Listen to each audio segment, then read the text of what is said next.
Yeah, we're gonna go pretty deep on your experience running 140 miles a week and just kind of ask a million and one questions about how you structured it, how you think about it, why you did it, what your life looked like around the 140 miles. Good point. Good point. Because I really think this is one of those like voyeuristic conversations for a lot of runners. Like they sort of Fun just to look want into to it. talk to, you're like and I mean this in the best of ways, Matt, you're like a fascinating zoo attraction. Like, wow, someone's done this amazing thing that I want to learn more about. Like, I couldn't even imagine myself doing that. I would take that absolutely as a compliment. I hope so. I love going to the zoo. Um, I love seeing fabulous creatures at at the zoo. One of my athletes just ran Berlin, and we were talking about her day after activity, and I was like, there's some really great pandas at the Berlin Zoo. Nobody ever gets to see pandas. You got to go see the pandas at the zoo. Yeah, man. But That's as you. You're as you're a far fascinating creature. I'll be the panda. As far as the way that week ended up shaking out was very interesting. So this whole summer, my training partner up here, Brian Shroy, just ran Berlin Marathon. Absolutely crushed. I am not racing until December. I'm doing CIM, but we kicked off training with the Boulder. Starts off things really well. Um, I do this thing with my friends called Seltzer Boy Summer, or the 1,000 Mile Seltzer Challenge, where we try to run 1,000 miles between between Labor Day and Memorial Day. So it's 99 days, 1,000 miles, makes for a pretty solid summer. And so that worked out well with Boulder kicking it off, and Brian was starting his training up. And I was like, well, my goal of this entire summer is just to put wood on the fire. Um, like when you look at how you structure training, we can increase a couple things. We can either increase your volume, we can increase your intensity. We have all these variables we can work with, and you don't want to increase them all at once. So my goal for this summer was just to increase volume. I was like, I'm just gonna see how much I can run. I'm not racing. My it worked out really well. I just got married a few weeks ago. It was very exciting. Congratulations. Why, thank you. And we were getting married on the day before Labor Day, or before Memorial Day, rather.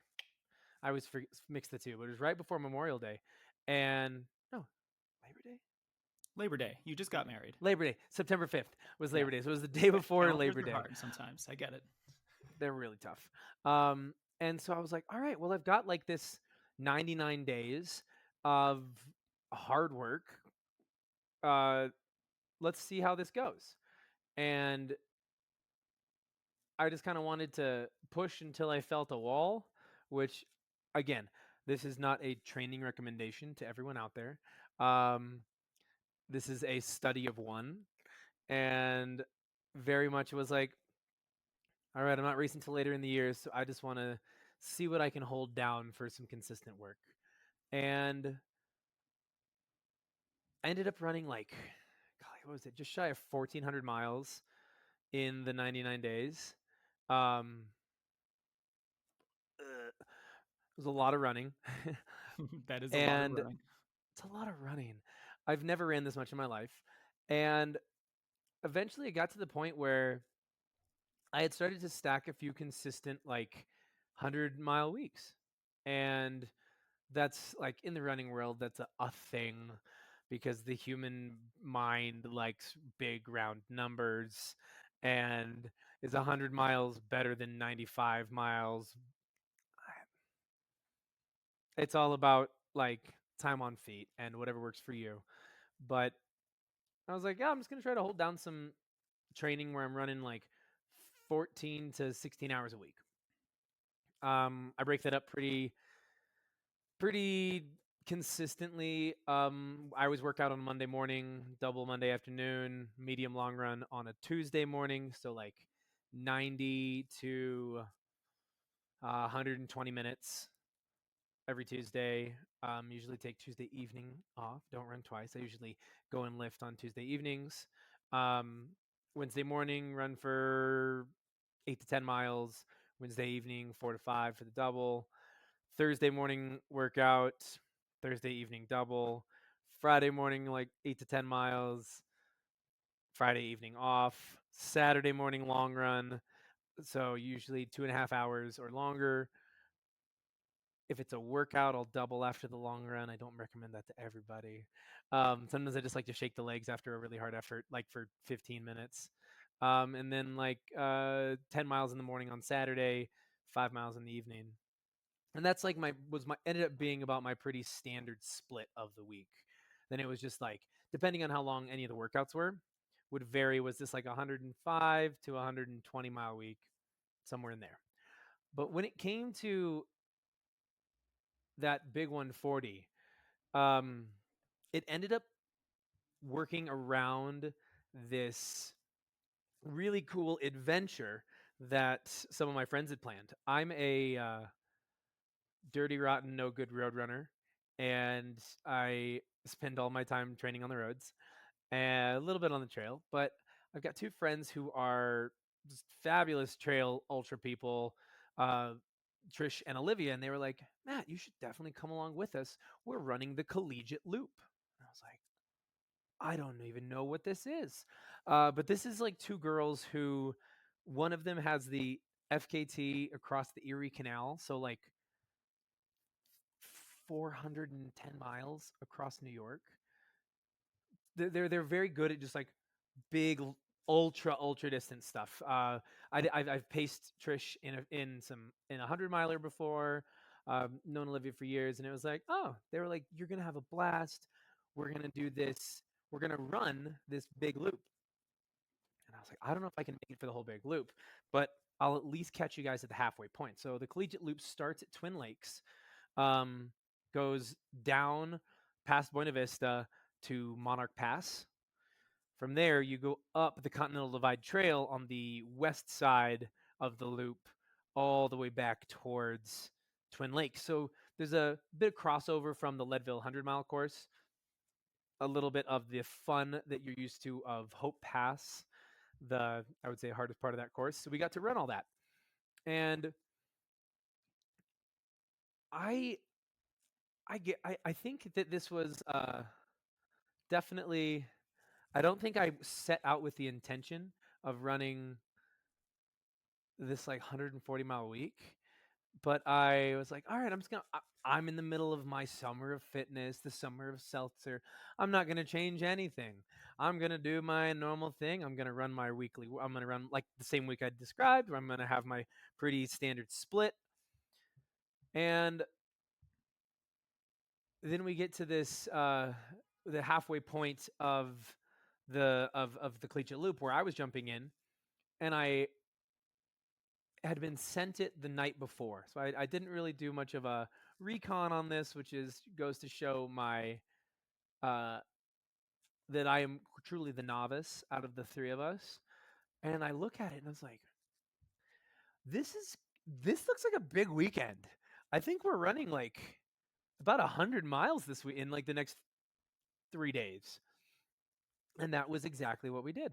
Um, so like every day we were running between like 25 and 40 miles at about 10 to 13,000 feet above sea level, uh, consuming a crazy amount of calories, like sleeping, like we were running with all of our gear. So we all had like these ultralight sleeping bags and super small bivy tents, like tiny stuff, and we were just carrying it all on our bags. They were like huge running vests essentially, and it was such a shift from my training is very, I love consistency. I find consistency is the best like thing you're ever going to have if you want to get good. Like this cycle is only a stepping stone onto the next cycle, and then we have to look back at the past three because that's just going to continue to lift you up. But I very much, this was like a big shift for me. And I was kind of blown away by the time we got done. I still felt okay. Like I went That is after we finished, I surprising. ran the next day. I was Wow. so surprised. Because I think it was ended up being like 98 or 99 miles, or was it 102? I have to put it together. And like 20,000 feet of vert, and that's clearly that's not my game. I run like 2 to 4,000 feet a week, and that's a good week's 4,000 feet. But it was a fascinating experience, and I got this. I feel like I got this huge boost afterwards. Like I felt fantastic. It helped that I had taken a few days of hard work above 10,000 feet. That was definitely the most work I've ever done up that high. But I feel like the structure was not intentional, coming from someone who is very intentional with how he structures his work. And I feel like that was part of the reason it ended up working out so well. I think if I had tried to do this like big kind of week in my normal range and intensity, it might not have gone as well. But this was very much a shift from my standard training, like a super cool injection of new stimulus. Yeah, that sounds so fun. And, I'm So like you. I'm super structured when I'm approaching my mm-hmm. training. I like to plan out the number of miles I'm going to run per day. And, if it's Mm-hmm. off by a mile or two, okay, but not too much more than that because, I've got a goal that I'm trying to hit and all that. So that certainly resonates with Specificity is me. key. Yeah. Gotta have specificity. And I really like your comment that what you're doing now is a stepping stone to the next cycle, which is a stepping stone to the next cycle. And you kind of have to look back to see how you've gotten where you are today. And I'd like to do that a little bit because obviously you didn't just jump into running 140 miles in a week. You've had No. experience running relatively high mileage in the past. So maybe we can start with just how long have you been running? Maybe how old are you right now, Matt? And how'd you get into this sport? What's up, everybody? My name is Matt Meyer. I am 30 years old, and 30. I We've got a came young in. man on our hands, I got a young man, baby. young buck here. That's what they call me. They the last. So I've been running. I would say I've been training consistently for the last 5 years, which in the scope the, of the running world is so small. I have got very fresh legs. I don't have a lot of miles in my legs as compared to a lot of the other people that I'm running with. And like I found running was like this thing for me that kind of pulled me out of a pretty heavy downward spiral in my life. Um, might not look it now, but I was used to be a pretty big guy. Um, I definitely had let a little bit of addiction and substance kind of take the reins of my life, and running was this thing that got me back to myself. And since then, like looking back before feels almost like a different person, in the fact that I can't see my life without running in whatever capacity is right now. Just the idea that running's given me a way to structure my life, a way to like always hold myself accountable, to always be working towards a goal, whatever it is. It gives me a way to be my best self. And that just like wasn't there for me beforehand. And I started, so originally from Colorado, I moved out to New York. I was pursuing an acting career out there. And the there came a point when I woke up one day and I was like, I'm really not proud of myself and who I am, and something has to change. And so I had no money, and I thought, what is like one of the cheapest things I can do? Let's go for a run. I can run around the block, and I started really simply, like I would run a mile and it was really hard. I I would just continue to do that. I'd run a mile. I'd run a mile. Okay, I feel like after 2 weeks of doing this, I feel less terrible. Maybe I can do 2 miles. Maybe I can do a couple more. And this started to build. Eventually, I was living in Astoria, Queens, and I would always run to Astoria Park, where that was like the 6 miles. It was like 3 miles there and 3 miles back, and it was like, I can't believe I'm running so far. It blew my mind because I just never been a runner, and I was able to find my way into the New York run community where someone was like, "Oh, do you race?" I was like, "I don't race. I don't do. I barely know how to. I barely know what I'm doing right now." And by like really lucky turn of fate, I found my way into a really good group of friends out there who trained for marathons. And I remember one day I had met a friend who was like, "Hey, you should come to this beer mile we have." And I was like, "Oh, sweet. That sounds crazy." Went, saw it, had no idea what I was doing, definitely puked. Um, but afterwards, we were talking, having fun, and some of these guys were like, "So what are you training for right now?" As we all ask each other these days, like, "What are you training for?" And I was like, I didn't really have an answer. Um, and someone was like, "Are you?" Because we were, it was later in, it's probably in like, golly, like, got to be like August or September, because they were like, you're not training for Chicago because Chicago's happening this weekend. And I was like, "Oh yeah, definitely not Chicago." And someone was like, "Are you running Philly?" And I was like, "Oh yeah, I'm running the Philadelphia Marathon. 100%. That's definitely what I'm doing." Went home that night, signed up right away. Um, I was like, I said I was running this race. I gotta go sign up for this race. Had no idea what I was doing. And my friends just kind of pulled me along, and I found my way into running. I ran like, uh, kind of just hopped in, figured it out, ran 2:57 for my first marathon, enjoyed the heck out of it, had way too much fun. Um, and then I started like getting involved in the run scene. Like, oh, these are what the professionals do. These are like what everybody's doing. All right, how do people get better at running? They must run a lot. So I jump in and I was like, okay, people talk about these big weeks. I'm gonna start running big weeks. Bad idea.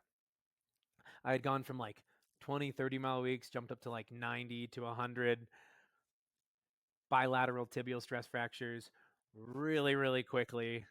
Ended up running this race, the Speed Project, on the stresses. Uh, couldn't run for 3 months afterwards because I just after the doctor looked at it and he's like, "I'm personally surprised that you didn't actually fracture your tibia with how deep this crack had gone." Um, so counted a few blessings on that one, and I again was very lucky and got pulled in by a very good group of runners and specifically PTs who, big shout out to New York City's Custom Performance, best in the biz if you guys are out there. They got me back on my feet and also completely steered my career, my running, all of this into a place where like now I work at a PT clinic, I work as a strength coach and a running coach, and I get to help people working back through injuries, people working for performance goals, whatever it is. Wouldn't have had any of that without them. But they kind of took away everything that I thought running was supposed to be. And it was like, all right, you have to start with this base and this idea that like every block is a stepping stone for the next block and for the next block. I was in crutches for a long time, and then eventually I got barely cleared to run, and I was signed up for Chicago Marathon. And my PT, Lisbeth, bless her, she's the best. She was like, "We're gonna get you there, and you can run it, but we're gonna do this on like 20, 30 miles a week because that's all you can handle right now." And I was frustrated because I was like, I need to run faster. I need to do more. like more is better. Not necessarily. And it was the first time that I'd ever really examined. I was, again, still so new in the running world, that this was like the first time I'd examined the quality and the purpose of the training. Like, how could I put quality over quantity in this one? I just thought more would fix the problems, but more actually created the problems. So how could I get a decent training block out of running like 3 days a week, 4 days a week? How do we make this session the highest quality we could get? How do we supplement all this with strength training, which is now like cornerstone of my running and my strength to go together to make things happen? Um, after like that setback, I realized, I was like, if I want to be really good, I have to be durable. And I have to be very intentional with how I do this. So I started looking at this as like, what's like the most that my body can handle? Okay, I can only take this big of a bite right now. But if I take enough of these small bites, eventually I can take a slightly larger bite. I made it through this cycle. I think I topped out at like 40 miles, ran 242 in Chicago that fall. Had a blast. And each one of those, like, looking at each one of these cycles, it's like, I'll talk to somebody right now and they'll like look on my Strava or something. They're like, how do you do that? And I was like, it's taken years to build my workload capacity to be able to handle this. And I'm still like, there are people who run way more than I do. And you have to be able to get to, like, I can't just jump the line. You have to hit this step, and then you have to hit this step, and then this step. And like, I'm trying to think of who the first person that ever talked to me about like these like consecutive cycles was. One of my first running coaches I ever had, Steve Kirsch, we were talking about that, and it's like, fantastic. I remember I finished this race and he was like, great work. Now, how we're gonna use this. We're gonna use this to get us into the next thing. And I'd never really thought about it as like, I really thought about each cycle as kind of like its own thing. You put it away, but rather every cycle, it's like build, build, build, build, build, build, perform, peak, recover a little bit. And then we're going to come back up. And so we're never starting back at square one if we're able to successfully complete a cycle.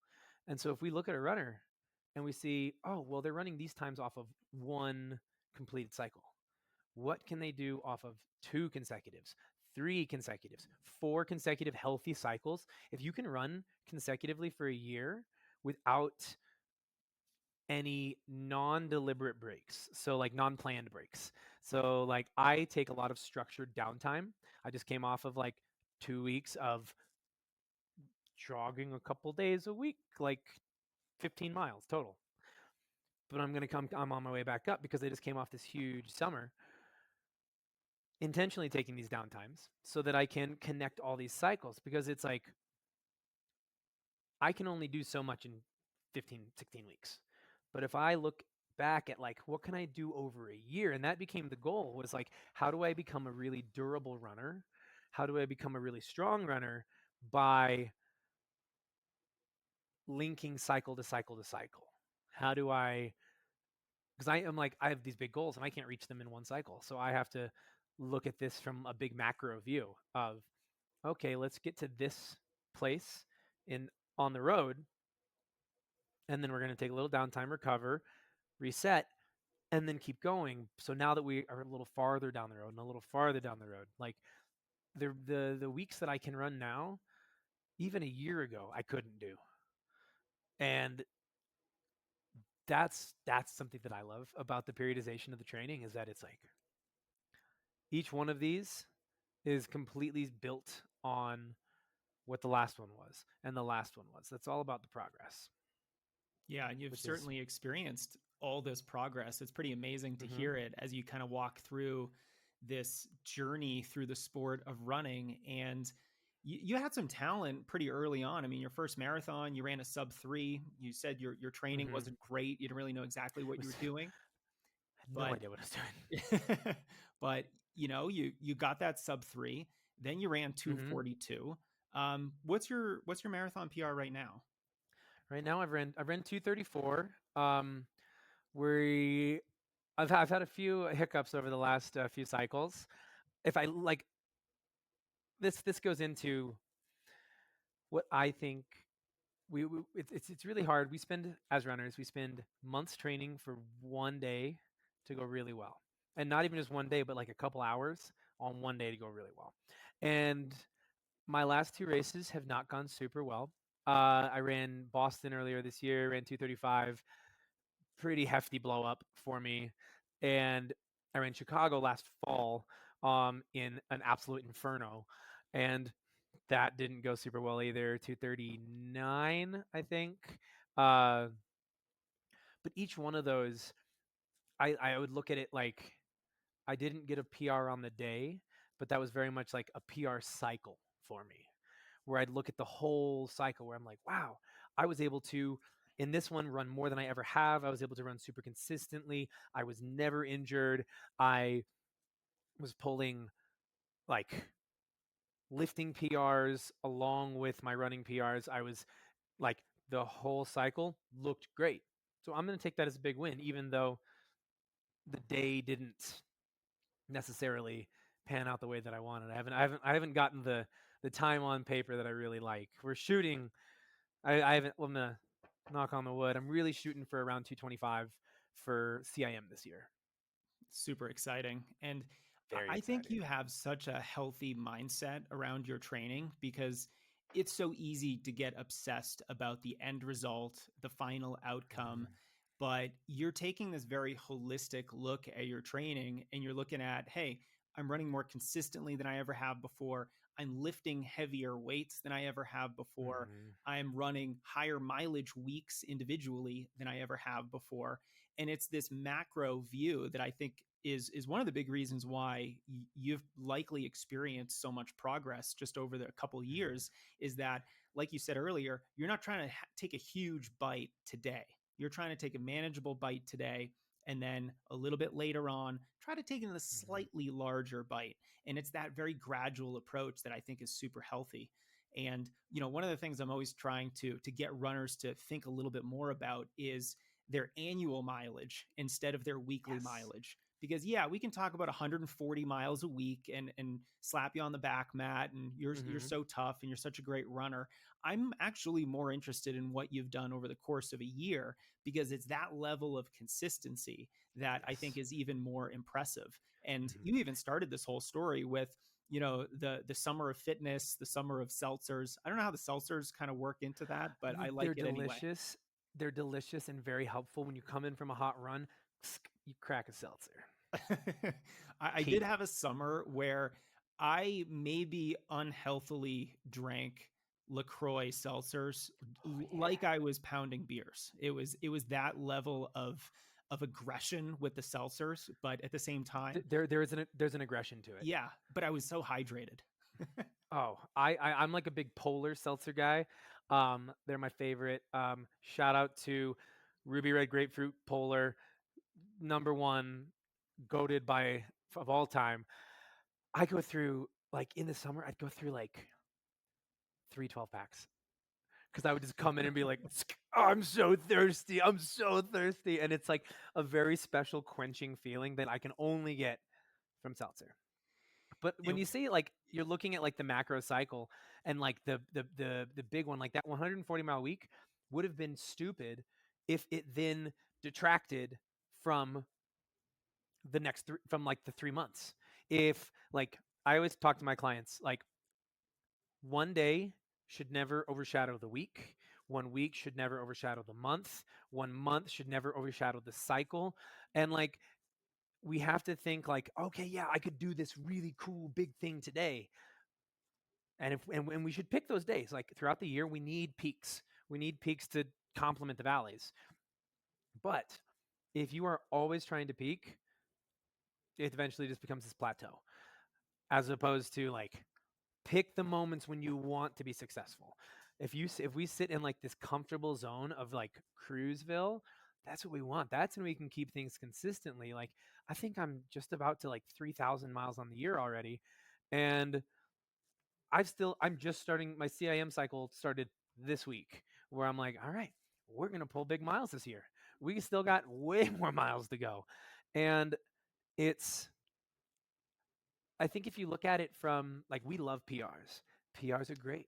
I'm a huge fan of PRs. Haven't had one in a bit, but I'm looking at like what other kind of we have more than just the one time. And a lot of times we wrap our identities in our performance as a runner rather than like for me the goal is always not to run a really good race, but to become a really good runner.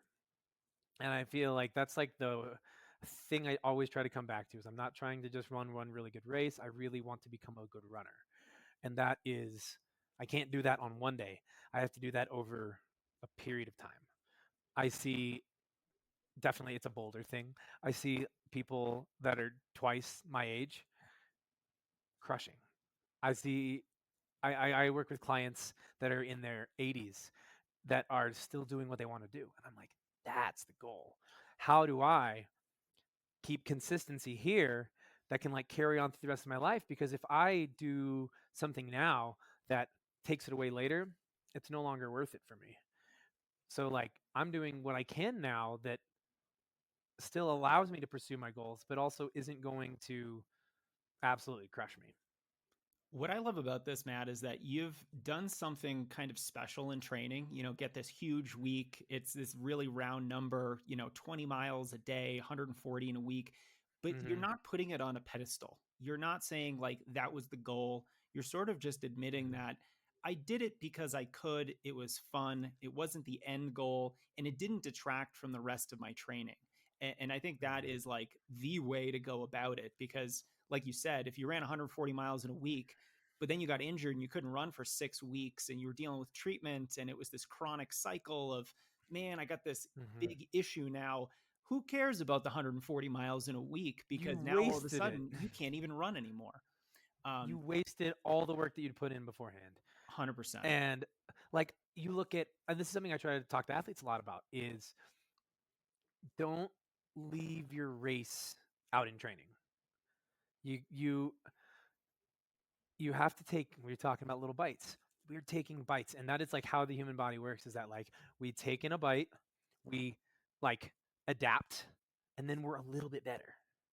And then we take in a bigger bite and we're a little bit better and a little bit bigger and a little bit bigger. It's like when we make like huge jumps, that's when it's like, oh, the body freaks out a little bit. But if you're able to relax and keep this into like a manageable, consistent progression, unstoppable, Things happen. unstoppable. Exciting Things things happen. happen when you like. I just had a client PR in Berlin, and she's so excited. We knocked 15 minutes off her marathon, and I was like, "This is so good. Let's celebrate this huge day." But also, this correlates to the next thing. We've been working together for a year, and we didn't see any results for a while because we had to like get the consistency in running, specifically distance running. Is the training is not sexy, it is not flashy, it is boring. Zone 2, it is adaptation that takes time and gradual adjustments. Nothing about that is flashy, and it takes so long. But when the adaptations, when those gains start coming, you're like, all this work I've been doing for all these other things has finally started to like finally starting to reap these rewards, because it's just long distance means like also like long training, and it means lots of patience, Yeah, long time periods as well. It's long definitely a time long periods. term sport.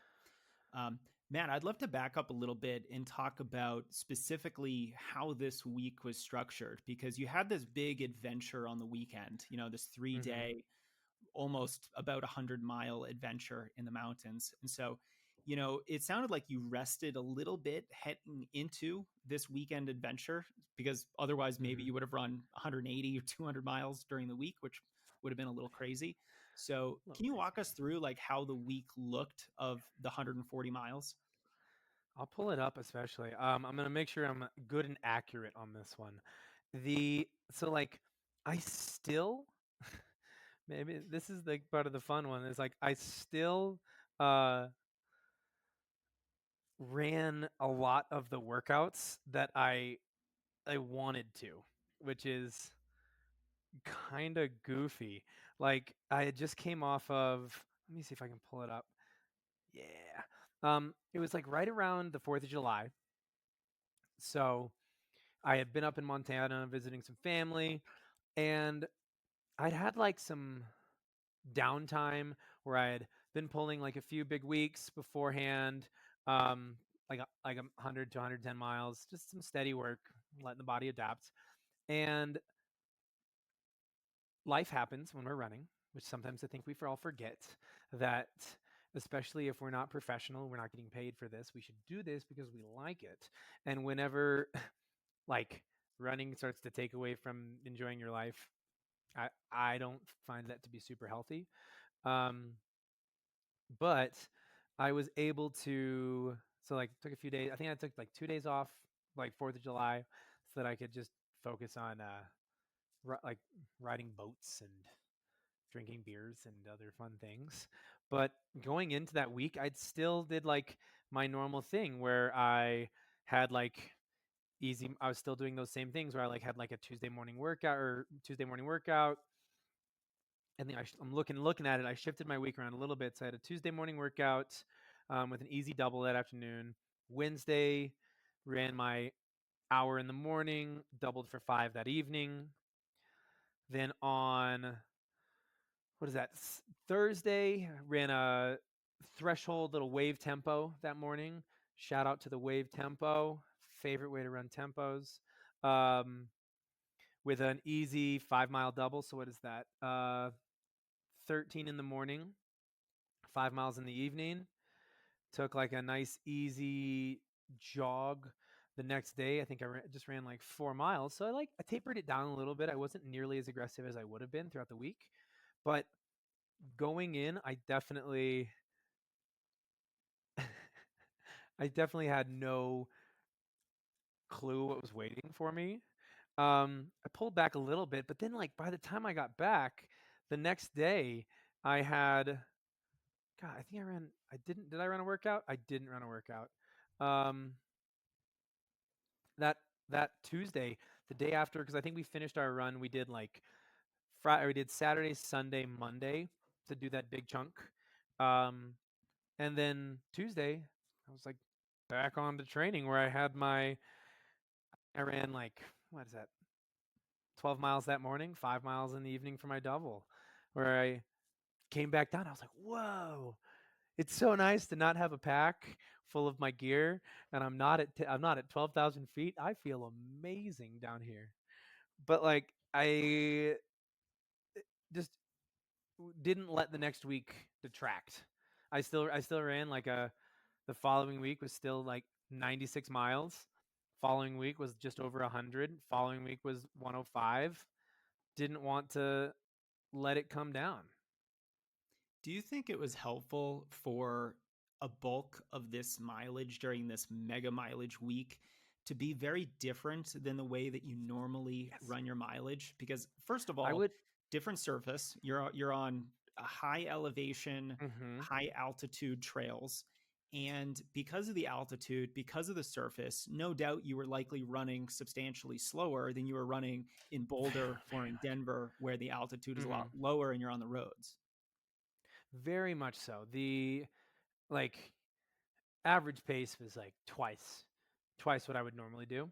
Um and I think that like if I look back and I had tried to say I went up with like the goal, like we were saying that I feel like I kind of stumbled into this big week, that it definitely wasn't the goal, but I stumbled into this big week. And if I had structured that big of a week and it had stayed at like the level of intensity and the same kind of surface, I don't think it would have gone as well. But the fact that this was something very different and new for my running, I think it really helped me be more like we look at the different stimulus. If I have you run on the same surface every single day and we do the same effort, it's your patterns of overuse are just right there, and it's definitely going to come up. And this, like, running on like technical mountain terrain, super different. I was on my feet for way longer throughout the day. Uh, I was so hungry. I was hungry for like a week afterwards. Like, I'm always hungry, but I was like so hungry, whole nother level of hunger. And the the shift, had I tried to put that level of work into into the next one, I really don't think it would have gone as well, because I'm looking at like my block, like I didn't take any days off after this the big week, because I felt good and I was able to just like power through, and I felt fine. Still running workouts, and like the body felt okay, which is definitely, it was like a little stiff. But had I tried to do that same thing out here, where I feel like it's tough to get 20 miles a day when you have everything else. I'm I'm like a pretty consistent, when I'm in big weeks, I'm like 16 to 17, 16, 17 is like a pretty standard day for me. But like trying to fit in those extra 3 miles a day just really adds up over time. And so, like, looking after that, I'm looking at some of these weeks and it's like, oh, there's no way uh, I could have done that had Yeah, I. I think it gets harder when It's you're hard. running faster. There's just more mechanical Hmm. stress on your legs. And then Way if more. you're on the roads, you're on concrete sidewalks, you're certainly pounding your body a lot more. Hmm. And I'd love to talk a little bit about the pacing of your runs during the week, because we talked about this briefly last month at the Endeavor Run retreat, where Hmm. I think you had mentioned it or someone mentioned it, and my ears perked up and I started peppering you with questions. And I was like, oh my God, I've got to get you on the podcast to talk about this. And you said a lot of your miles are very slow, and you used a very choice term for the pace on some of Hmm. those runs. And I'd I love for called you it. to talk about both the workouts that you were doing and how Hmm. hard they were from a relative perspective. And then also, like, what did your easy runs look like? I used a very specific term. I recall. I think I called them dog shit slow, I love and it. it's how all of my stuff is. I think that whenever I'm talking to anybody, the faster that I get, the slower my easy runs get. Like, as my performance increases, I have to, like, as the pendulum swings one way, I have to let it swing back an equal amount the other way. So, like today, um, my friend Emma and I went for a nice jog. We did about 14 miles, and the first mile split was like 9:10. For reference, my marathon pace is like a 5:30. It's I am the biggest proponent ever of easy runs easy, hard runs hard. My split is a pretty consistent, like 80-20, 70-30, like 70 to 80% of my mileage is dog shit slow. It's easy runs. It's comfortable. If I am if I'm not conversational, if my heart rate is like above 130, let them go. Let them go. I think that we have something really cool here in Boulder. Uh, my teammates and I on the track club have made this thing called Soft Hour. And Soft Hour happens every Wednesday, 7 a.m. And we go for soft hour, soft conversation, soft surface, and very soft pace. So there is it's a nice group of like motivated runners. Like, we get like world champs coming and running with us because they're like, I never get to run this slow. We all go out. It is 1 hour long. The distance changes every week depending on how you feel, which I think is something that should apply to everyone's training. But sometimes we don't necessarily listen or are open to listening to what that easy pace should feel like. Um, I think that you have to develop that listening capability in your body, knowing what feels good and what doesn't feel good.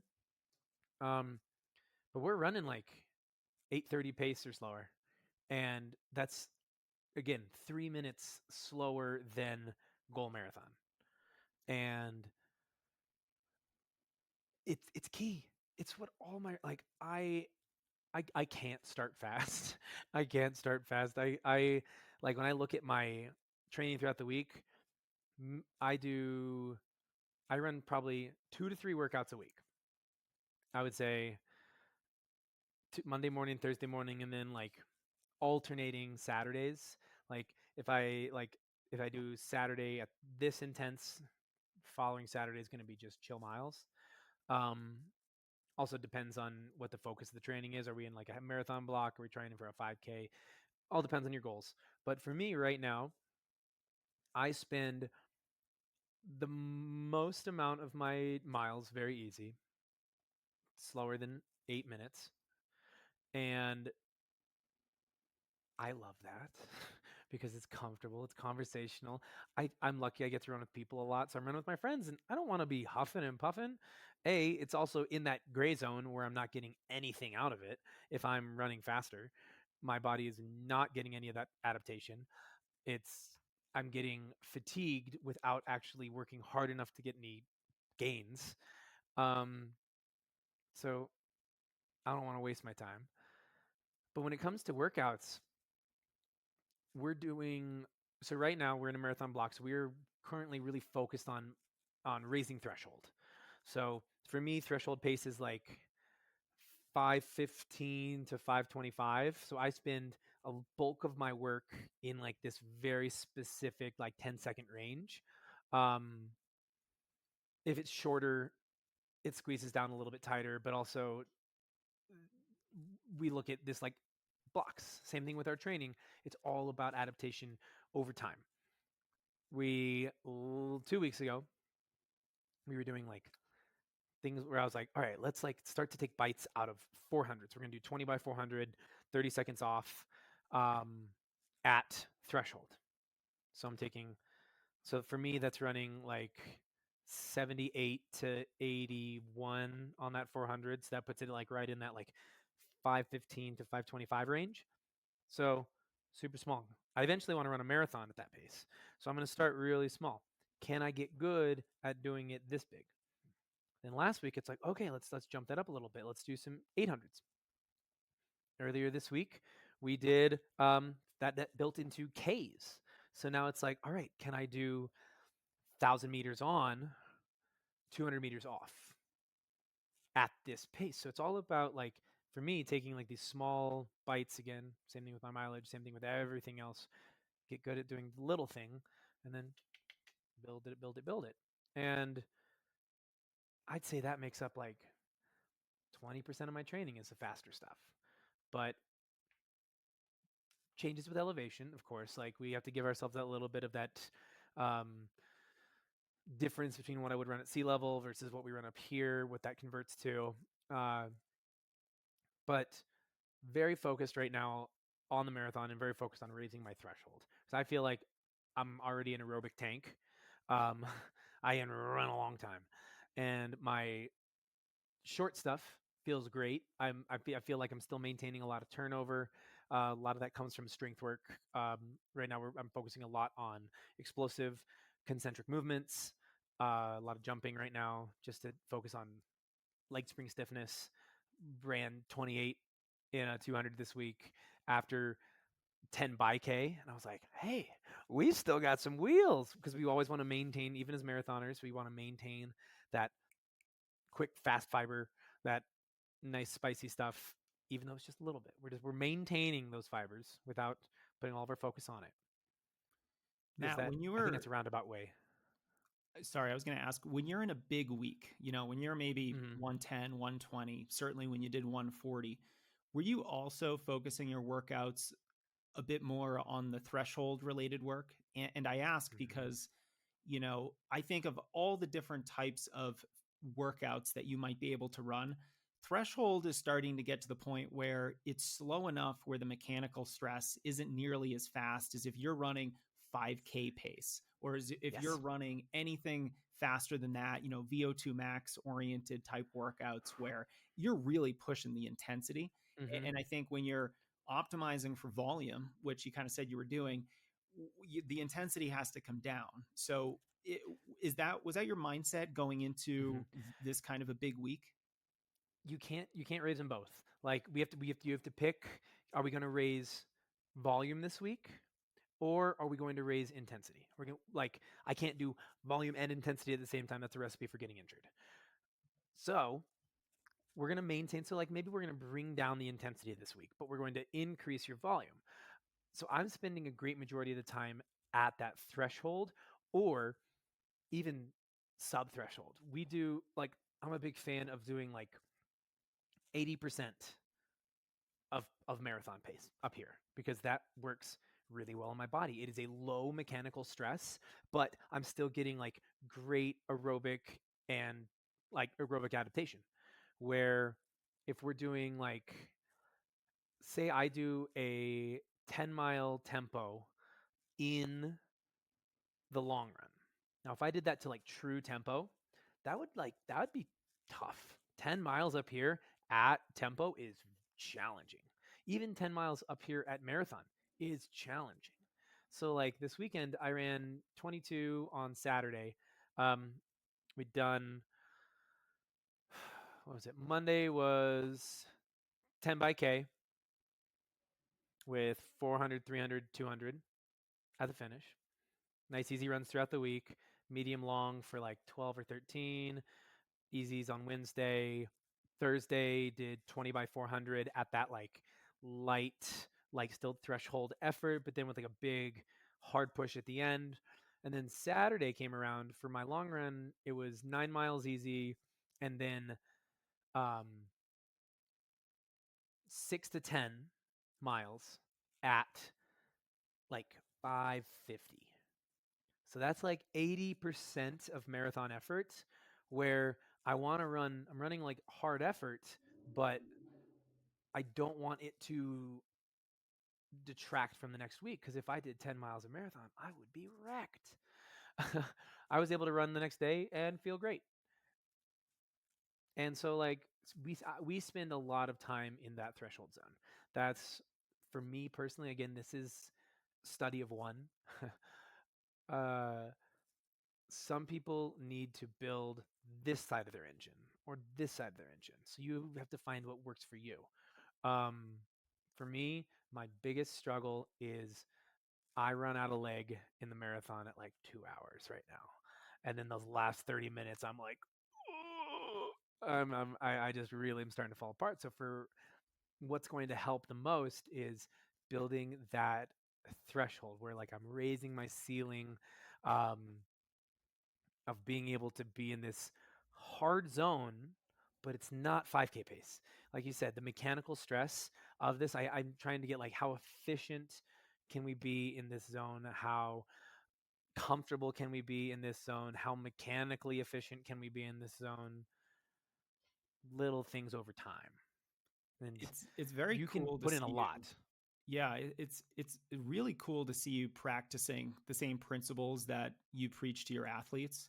You know, let's not make today more important than the next week of training. So instead of actually running my marathon pace, I'm going to run 15 seconds a mile slower than my Mm-hmm. marathon pace. And I think a lot of people would struggle with that because it's not their marathon pace. They don't feel like they're working very Mm-hmm. hard, but it's almost like that one workout is just a drop in the bucket when compared to the entire training cycle. And then, Yep. of course, cycle stacked on top of cycle, stacked on top of cycle.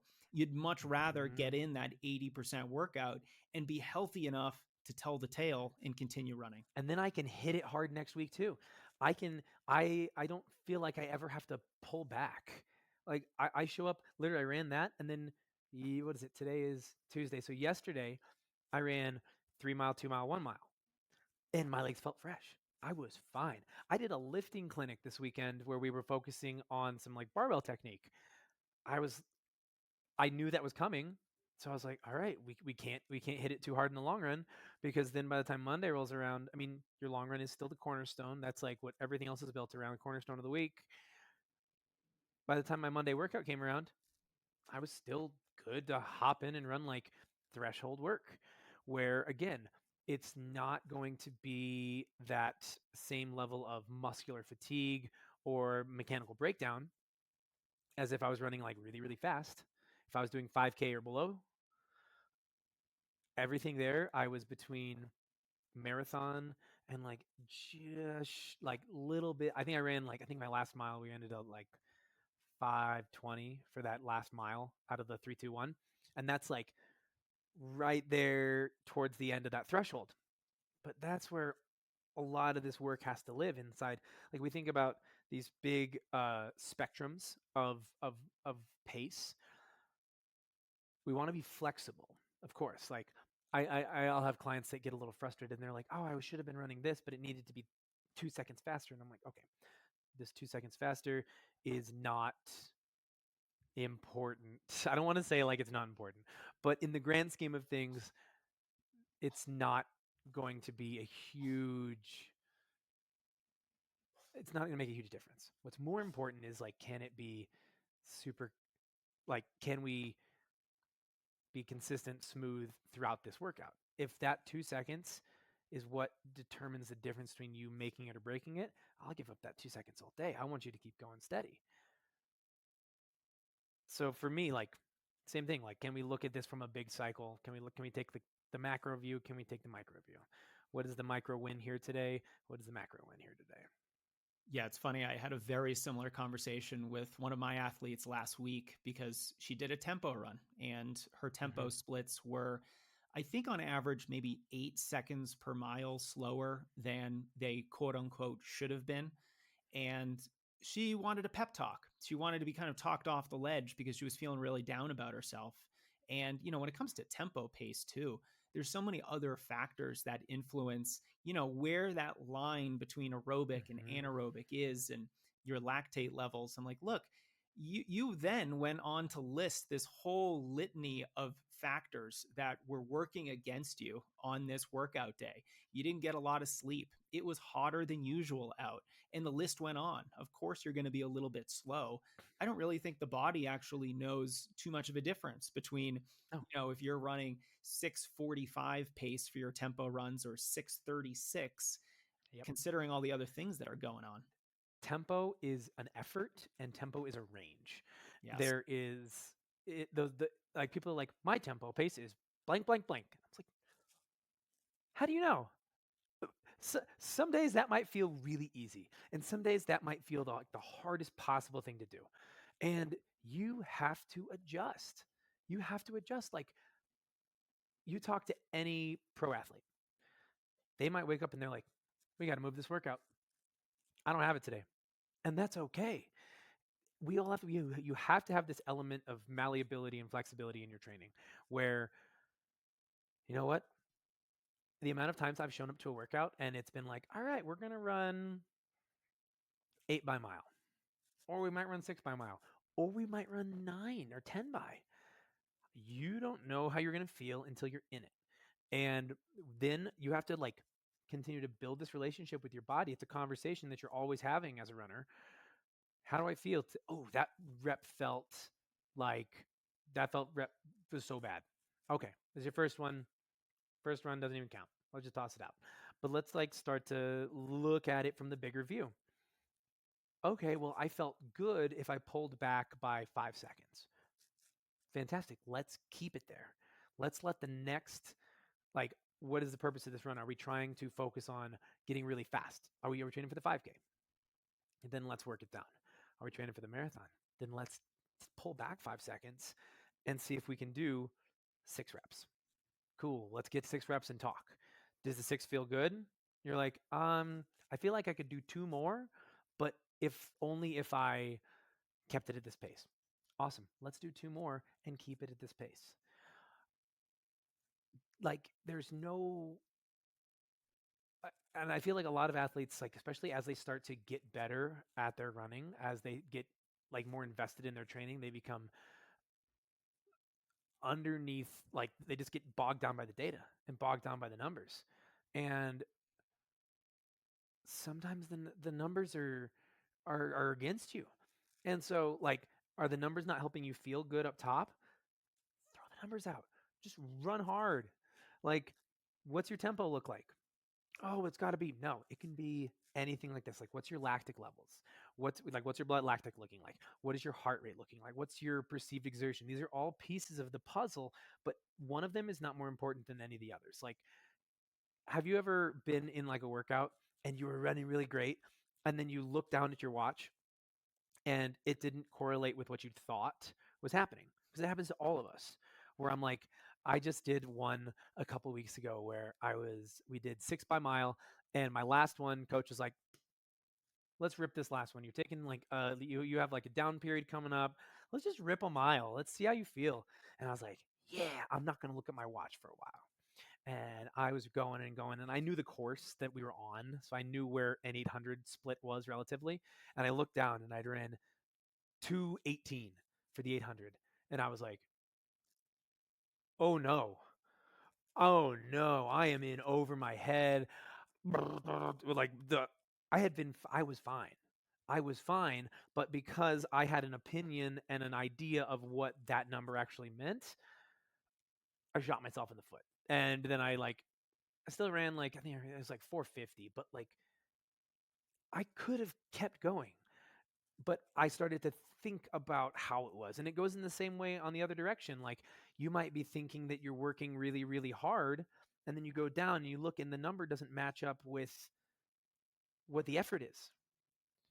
That happens all the time. So what if you just take that as a piece of data and you're like, okay, interesting, interesting. Like, if we were able to look at it at the same way that we look at like something like, like when you switch somebody's pace to Ks, and they somehow no longer have, then they like don't have a relationship with the numbers. If I have someone who really struggles with their pace per mile, I'm like, okay, cool, we're gonna run 4K. And they're like, well, 4K. And I was like, you're gonna switch your watch to 2 kilometers, and then you're gonna come through, and I'm gonna tell you, I want you to keep it about like this, but like, if it's, here's your range for this. And then they get done and they're like, wow, I ran so hard. It's like, yeah, you ran great, because you weren't like forming an opinion about what you should be running or what it should feel like, because you have no relationship with kilometer splits, which I just think that's helpful. Yeah, that's a neat little hack to kind of get out of your own head when it comes to Mm-hmm. your preconceived notions about what is an appropriate mile pace for a given workout. And I see a lot of value in that. And it totally reminds me of, I have very fond memories of one specific tempo run I did right after I graduated college, where I got my younger sister to the track and I said, you are going to write down my 400-meter splits and my mile splits for this 8K tempo run that I'm going to do on the track. Mm-hmm. I'm not going to know the splits at all. I just want to look at it later. And it was my fastest tempo ever, while at the same time, just not feeling very hard at all. I just felt like I was out for this, up tempo run. And yeah, I was cruising along, but I felt good. And all of a sudden, I finish it up and I'm like, hey, let's look at the time. My God, I think I ran like 27:30 for 8K, which at the time Mm-hmm. was a great 8K tempo run for me. And I think if I had been looking at my watch and thinking about, can I maintain this pace? Is this appropriate for me? And then just kind of going through all those mental gymnastics, I would have maybe shot myself in the foot and not really been able to have such a Yep. great workout. So, when we're talking about running high mileage weeks, I think just this art of flexibility with yourself is so critically important, because your body doesn't know numbers, your body knows effort. Your body's not a machine. And Body only knows effort and only knows stress. exactly. Yeah. And Matt, before we wrap today, the last thing I want to ask you about is what your life sort of looked like around the 140 miles in a week that you ran. But, that's kind of an interesting week with that big adventure on the Mm-hmm. weekend. But when you're in another big week and you're doubling most of these days, you're doing a 20, Mm-hmm. 22-mile long run. What does the recovery side of things look like for you? I mean, I want to talk about your sleep, your eating. Are you taking naps? Are you doing ice baths, compression boots? Like, what's your approach to all that? So I'm really lucky that I'm able to get in the amount of volume that I do, the amount of mileage that I do because of the lifestyle that I have built. I don't have kids. I I have a sweet dog. Her name's Ellie. I have a cat, Thomas. You heard him sneezing earlier. I The way that my life works is set up for this. Um, so I run every morning. It depends on the week. Sometimes I take a day off. Sometimes I don't. Again, we talked flexibility in training is key. Um, I hit it when I feel good. I take time off when I need it. It's all about week to week. And like when I look at how that's structured, I am able to I double probably 5 days a week usually. Um, some people that doesn't work really well. Some people feel better getting it all in one run and then having a longer time in between to recover, which is valid. Again, this is study of one. It's all about what feels best for you. I'm strength training 2 to 3 days a week. Now, what that looks like totally changes on like what part of the cycle I'm in. Are we trying to pull big weights? Are we trying to just be efficient? Are we trying to focus on like plyometric phase? Is this about getting really poppy and explosive? Is this about handling load? What have you? Now, I eat a lot. I eat, I would say, an impressive amount, especially compared to some other people. I just eat a lot. Always have. I mean, like we talked about earlier, I used to be pretty big, and I think I eat as much, if not, I think I eat more now than when I was like 215 pounds. And what's the Quentin Cassidy line? When the fire's hot, anything will burn. I am. I try to be pretty intuitive about my eating. Like when I'm hungry, I eat. Um, Along with that, like I just try to maintain like a pretty high intake balance between carbs and protein. I'm not I can't rattle off numbers to you as far as like I'm hitting this goal or that goal. Um, I'm sure that if I actually like took the time and sat down with a dietitian or a nutritionist, I would find that there is probably some holes in what I'm doing.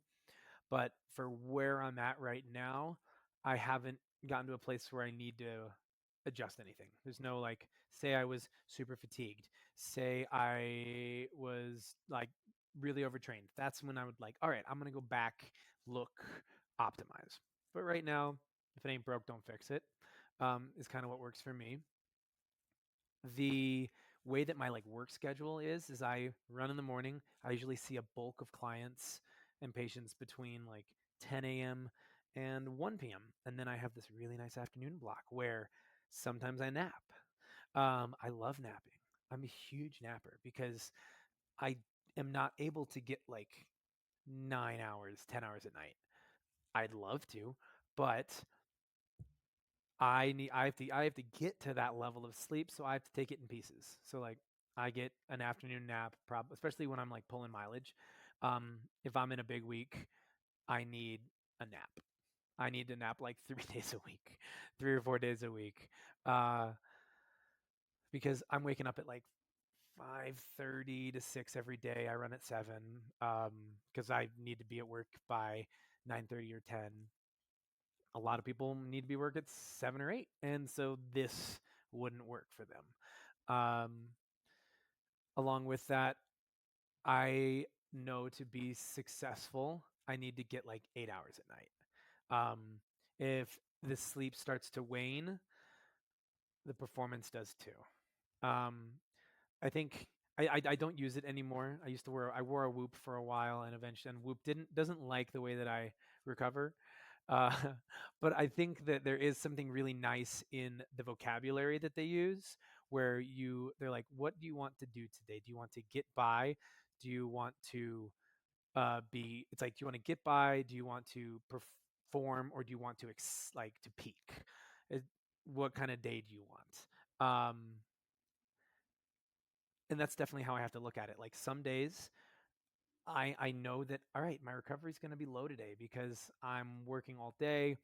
I'm only able to get this much sleep. I just came off of, like, I try to prioritize, like, okay, was it a big day? Let's also try to make it like a big recovery day. Now, was this one like one of my lighter days? Like Wednesday and Friday are my light days out of the week. Wednesday, I usually just run like probably 10 to 12 miles. When I say it out loud, it sounds crazy.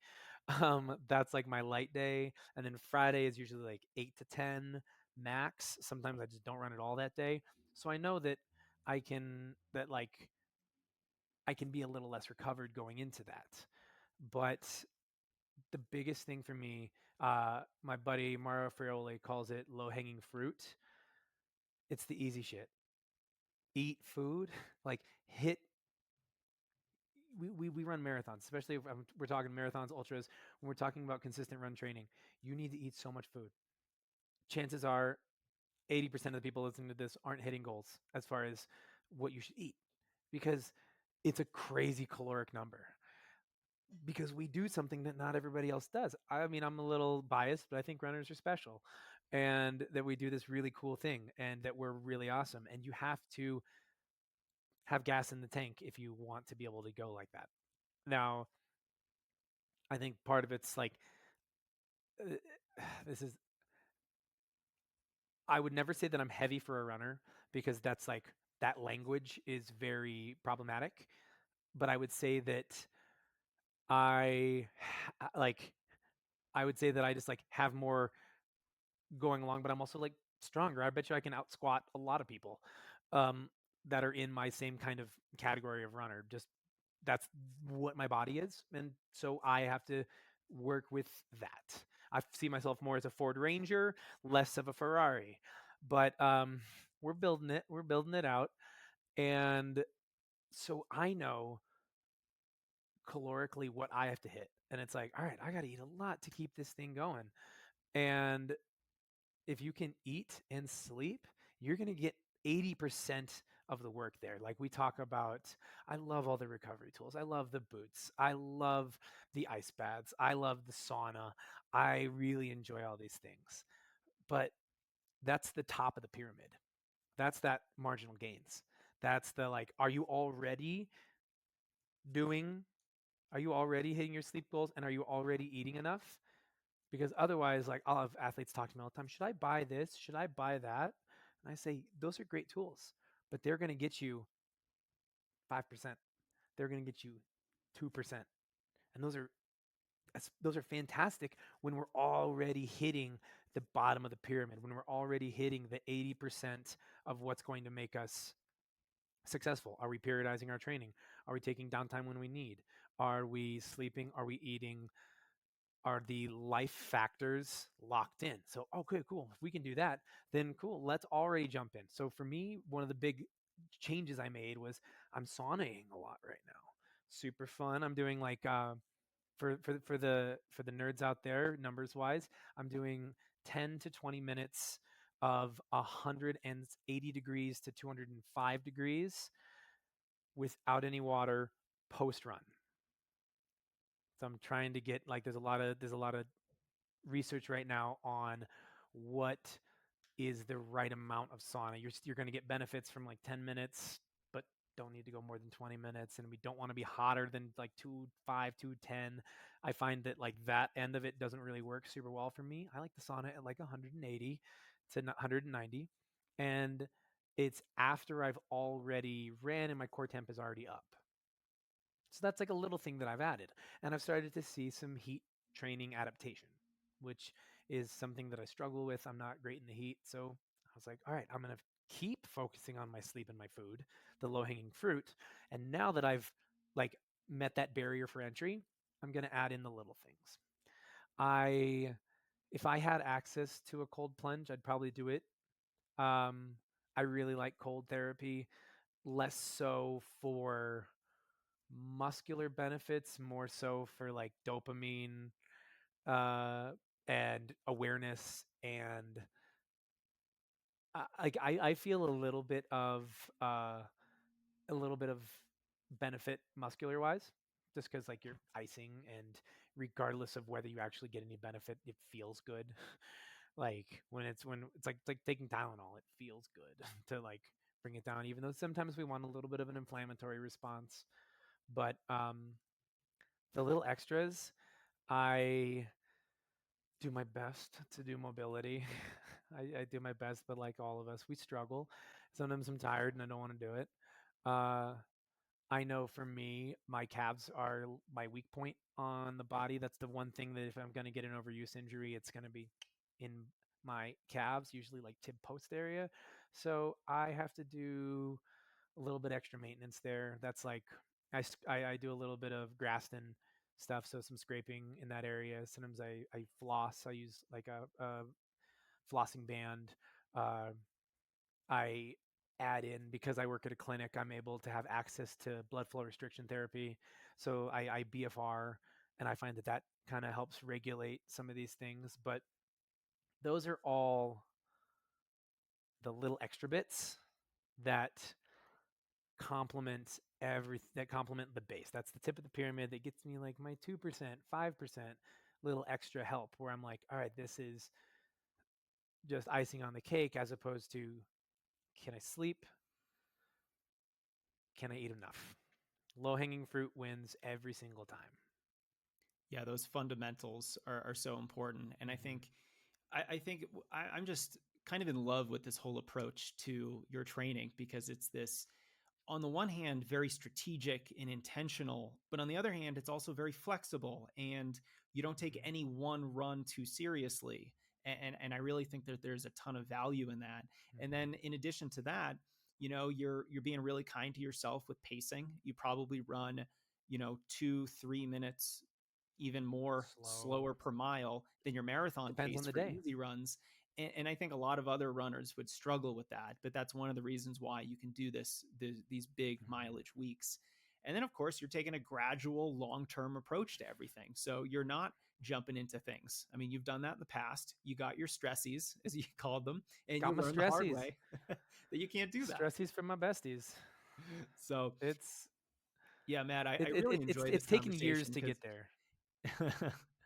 I, Thank I you. think I went into this wanting to talk about how you ran 140 miles in a week, but coming out of this conversation, it's more of a best practices approach to getting the most out of your body, whether you're running 140 miles in a week or 50 miles in a Mm-hmm. week or 40, whether you're pushing your body, these are all Mm-hmm. great principles that are going to help any runner achieve whatever goal they have. So I think this was Thank you. super valuable. Really appreciate your insights. And I want folks to be able to follow online with some of your adventures. So where can people find you? People can find me on Instagram. I'm Matthew Luke Meyer at me at Matthew Luke Meyer on Instagram. I'm the exact same on Strava, just Matthew Luke Meyer. If you search me, I'm the only one on Strava. It makes it pretty easy.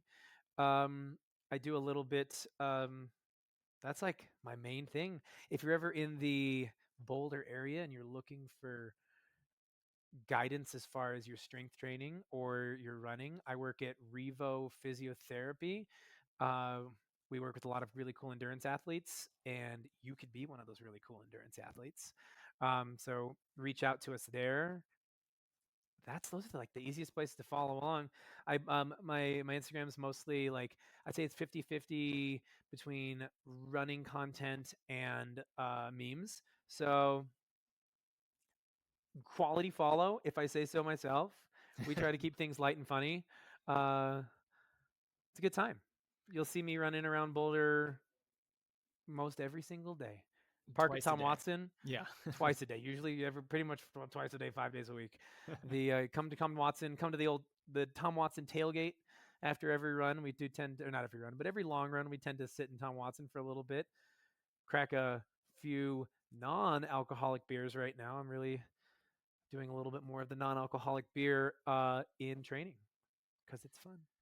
Fun. Awesome, Matt. Well, thanks again for everything. And there'll be Thank links in the you. show notes on Strength Running to all those platforms so you can follow along with Matt's adventures, his high mileage weeks, and hopefully that 225 marathon this December.